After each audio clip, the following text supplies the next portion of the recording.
Hello my loves and welcome back to my channel. Let's talk about it.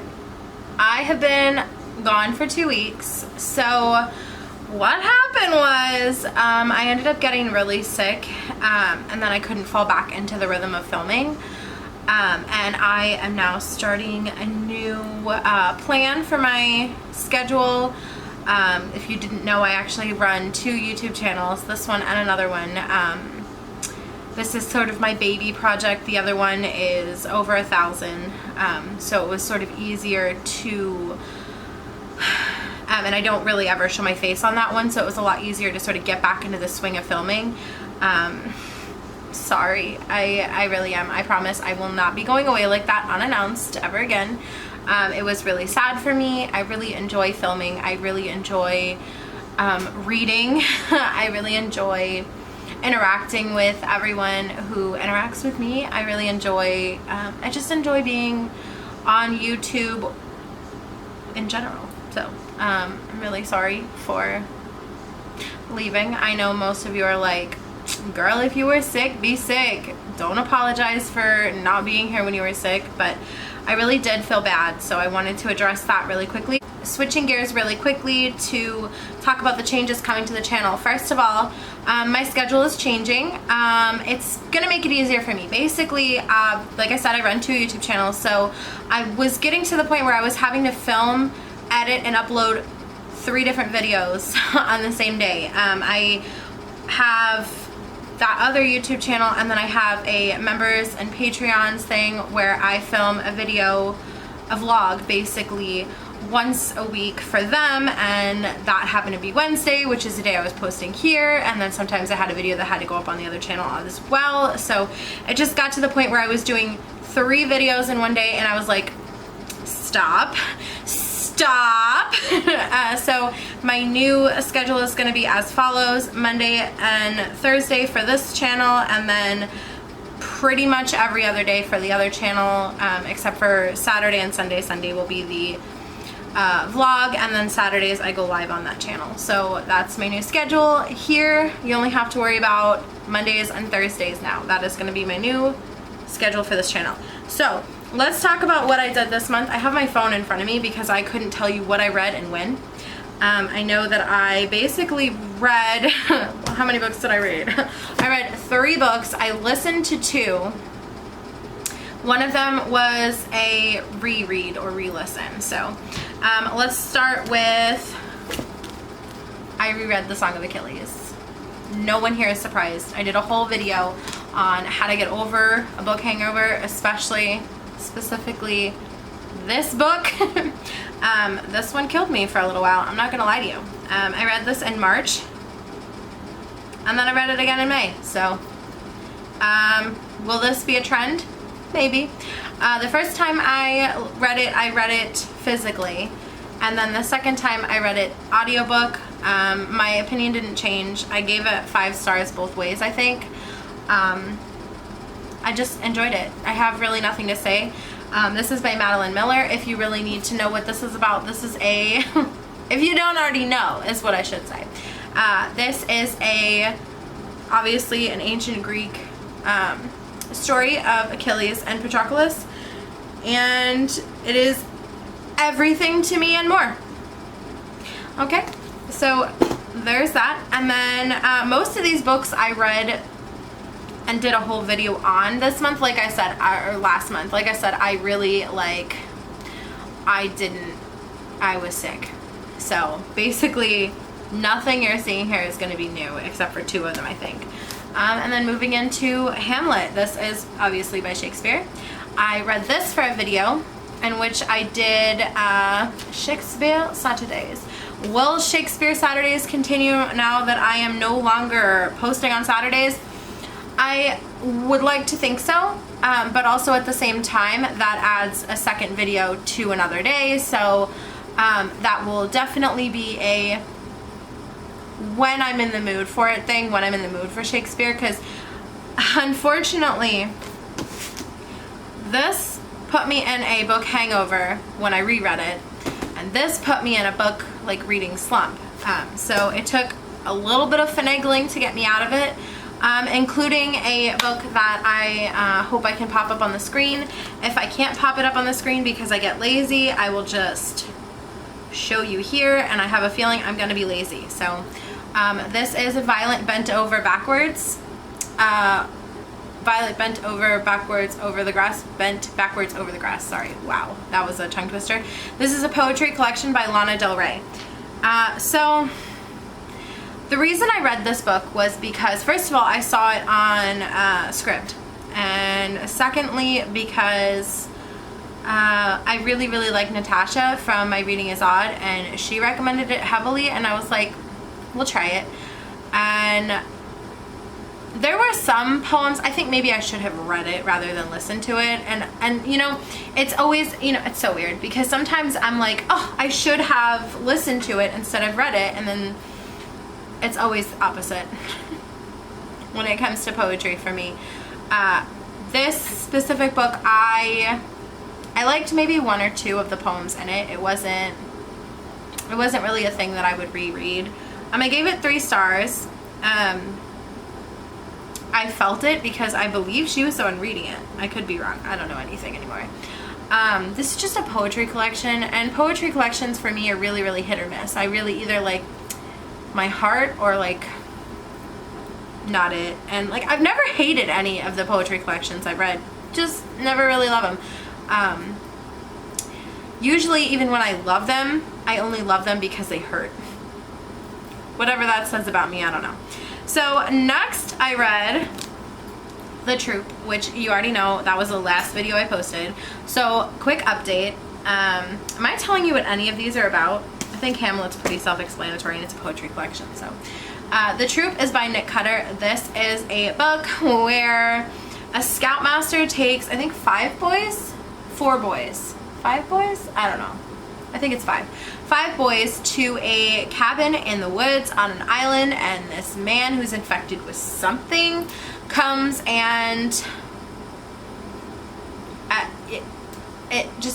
he's infected with something, and it just happens. So I read this book. I actually really enjoyed it. I gave this one 4 stars, believe it or not. I mean, well, if you didn't know, I actually did a whole vlog on this. I will link it somewhere. I did a whole vlog on this where this was the only book I was reading for the vlog. It was just like my experience with The Troop, and like honestly, there was only 2 scenes that really made me sick, and they were both animal cruelty scenes, so it wasn't anything that I wasn't the body horror was neither here nor there for me. So maybe body horror is something I'll explore in the future.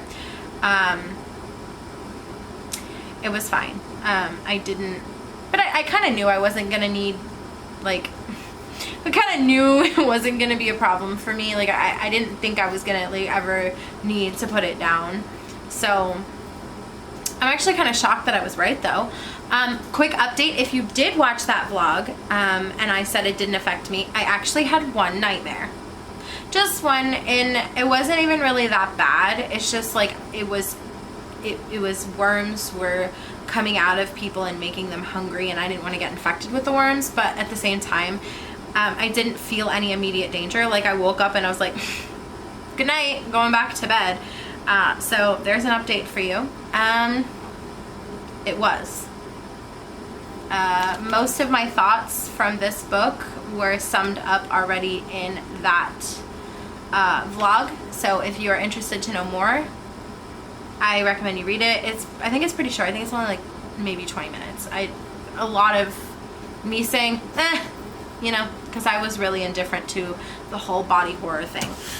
Finally, and unfortunately, let me double check that. I think I finished this book coming up on, yep, I finished this one on the 21st. I don't even know if that's right, actually. Well, it must be, because it's in my Goodreads. I read the second book to Sword in the Stars. This is by Amy Rose Capetta and Corey McCarthy. This is the second book in a series. It's the second book to Once and Future. It's a sequel. The second part of the duology. I really like it. I don't know what it is. Like, all the complaints that I had from the first book, me getting confused, them kind of sort of shifting from one point to the other really quickly without much explanation. It continued, but I don't know. I'm a straight up hoe for an Arthurian legend retelling. I just am. Like, there's nothing, like, I have yet to find, whether it's book, TV show, movie, I have yet to find an Arthurian legend retelling that I didn't freaking love. So, I don't know. I don't know. It was really good. I can't really tell you much about this book without spoiling the first book, so I'm going to kind of give a little synopsis on the first book. So it sets it up where this is in the future, like far off future of the world. Well, not even this world, just the universe, the galaxy.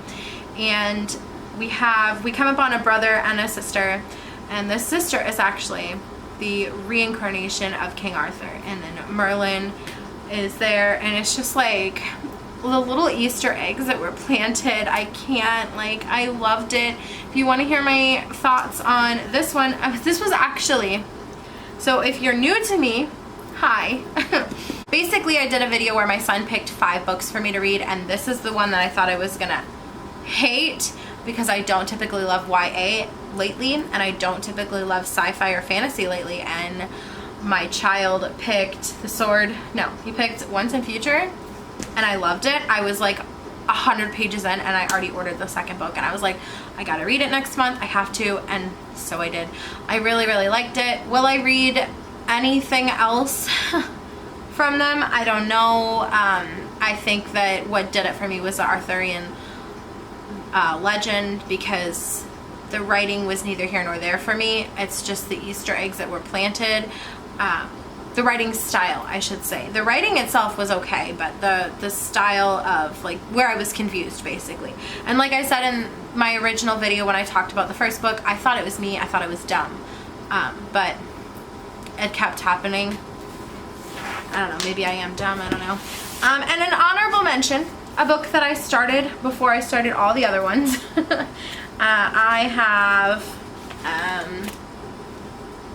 I still have yet to learn how to say that name. Ariadne.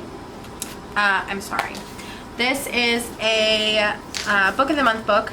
It is a Greek myth sort of retelling. It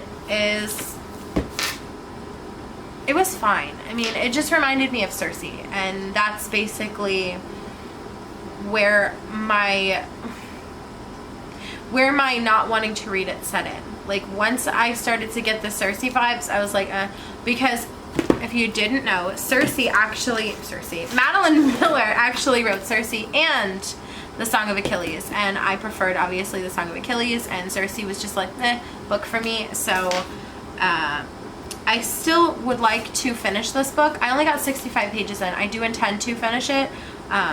This isn't a hard DNF, it's just that I put it down to pick up the troop and Sword in the Stars, because I knew I could get through the 2 of them.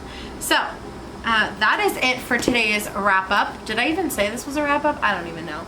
I don't plan on putting up a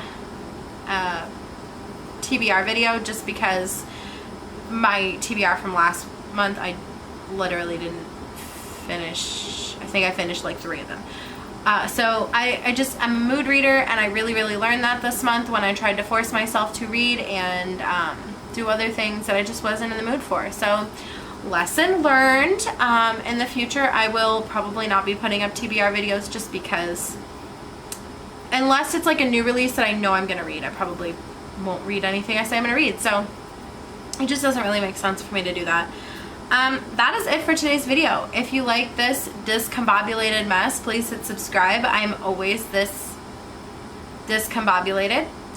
So hit subscribe. I would be so happy to have you. Alright, I hope that you are being safe, wash your hands, taking care of yourselves. Bye guys.